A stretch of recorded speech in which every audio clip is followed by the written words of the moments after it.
Donc, bonjour, entreprise Julia Romain, située à Toussaint-de-Croix dans la Creuse, entre Montluçon et Guéret. Je suis spécialisé en entreprise d'épandage, de pressage en rubanage, curage de sabulation et de broyage de haies.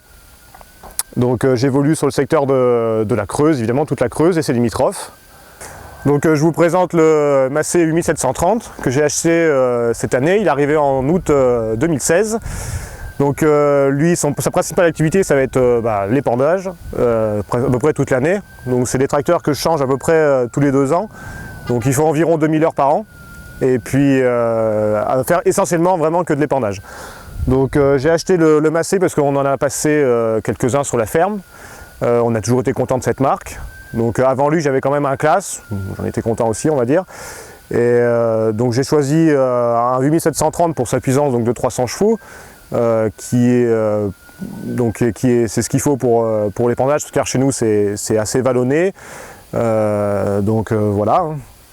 Donc il est équipé d'autoguidage Topcom, donc il a un freinage pneumatique, des pneus en Trailborg en TM1000, en IF, donc 650 60 34 et 710 75 42 à l'arrière. Donc c'est un tracteur qui a aujourd'hui 700 heures. Je m'en trouve pour l'instant très content par rapport à son confort. Je suis vraiment étonné par son confort, sa cabine suspendue hydraulique à 4 points. Au niveau motorisation, pour l'instant j'en suis content aussi. La consommation me paraît raisonnable par rapport à sa puissance. Donc voilà, après niveau adhérence, j'ai mis des masses en roue arrière, parce que le problème avec les épandeurs, c'est qu'on a souvent du poids à l'arrière de l'épandeur, donc qui nous allège vachement le cul du tracteur. Et donc j'ai mis 300 kg dans chaque roue de masse, quoi. Donc on passe au niveau moteur. Donc le capot ouvert, donc on a quand même une accessibilité qui est quand même pas trop mal. Au niveau de tous les radiateurs, on peut souffler aisément partout, même sans déplier les radiateurs. Donc on n'a besoin de rien faire, on a juste à passer sa soufflette et tout ça. Le filtre à air c'est pareil, on a un accès qui est véritablement vraiment simple, quoi, vraiment simple. Alors, le seul défaut, moi je trouve qu'il y a, c'est quand on travaille dans de la poussière ou quand il y a des feuilles, des choses comme ça, enfin le long des bois et tout ça comme ça. Ici ça aspire beaucoup et on se retrouve souvent avec la grille qui est bouchée très vite, très vite. Donc c'est un peu un inconvénient, quoi. C'est un peu un inconvénient. Donc voilà. Après même au niveau faire les niveaux, tout ça c'est assez accessible.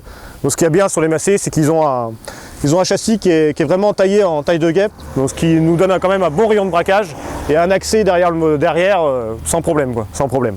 Donc il est équipé de 5 distributeurs hydrauliques, donc 5 à l'arrière et 2 devant. D'un bouton en cabine, on peut passer de l'arrière à l'avant.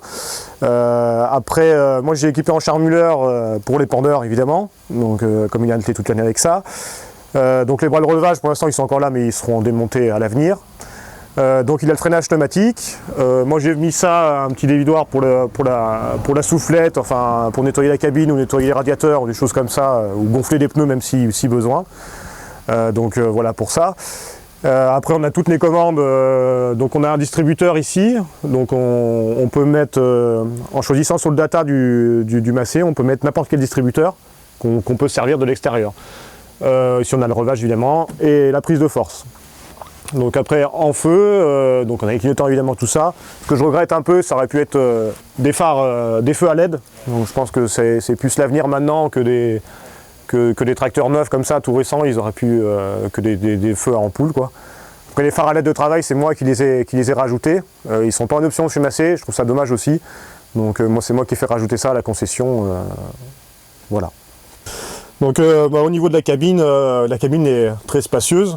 Moi j'ai pris donc en option le toit ouvrant, parce que c'est en intersaison, je trouve que c'est bien, on ouvre, ça fait un petit peu d'air, c'est sympa. J'ai pris le siège donc Grammer, le haut de gamme, suspension active, donc siège cuir, chauffant puis ventilé. Alors ça c'est vraiment un super siège. Après on a toutes les fonctions sur la coudoir. Donc le joystick de chez Massey avec prise de force, régime moteur, le relevage, les mémorisations de vitesse plus un distributeur ici, qu'on peut mettre n'importe lequel, on le modifie dans le data. Donc ici le mode fourrière, puis un inverseur qu'on a ici, à droite et à gauche, plus le frein pneumatique qui est ici.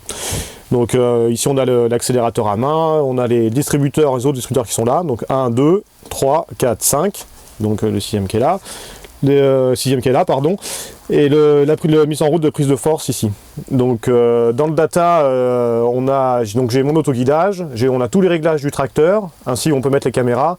Le défaut je trouve c'est qu'il n'est pas tactile et qu'il n'est pas assez grand. Donc ça c'est vraiment le gros défaut. Si on veut faire de l'isobus avec de l'autoguidage ou des choses comme ça, on ne peut pas tout faire avec le même parce qu'on n'a pas assez de visibilité et tout ça. Et la navigation dans les menus aussi est vraiment pas terrible je trouve. Donc ça c'est un gros défaut que je lui note, quoi. Donc après on a la radio, tout le système de ventilation régulé. Alors après ça c'est pareil, ça marche bien, mais le problème c'est qu'on a que des ventilations que en haut. En bas on n'en a pas, donc si l'hiver quand il fait pas chaud, on a souvent froid aux pieds, donc on est obligé de mettre un peu plus de ventilation, en plus elle est bruyante, donc on est obligé de mettre un peu plus de ventilation et c'est un peu gênant. Ils ont quand même fait des ventilations en bas, mais il faut appuyer sur un autre bouton pour pouvoir allumer en bas et je sais pas à quoi ça sert. Donc, parce que ça fait ni chaud ni froid, enfin ça fait du vent et du bruit, c'est tout ce que ça fait. Donc ça c'est vraiment les gros défauts que je lui donne. Mais après par contre, le confort de la cabine et tout ça, on est vraiment bien, assez grande. On a de la place aussi bien à l'arrière qu'à l'avant. On a un frigo qui est ici, on a des portes gobelets, on a quelques rangements. Donc voilà, j'en fais quand même sinon une bonne cabine.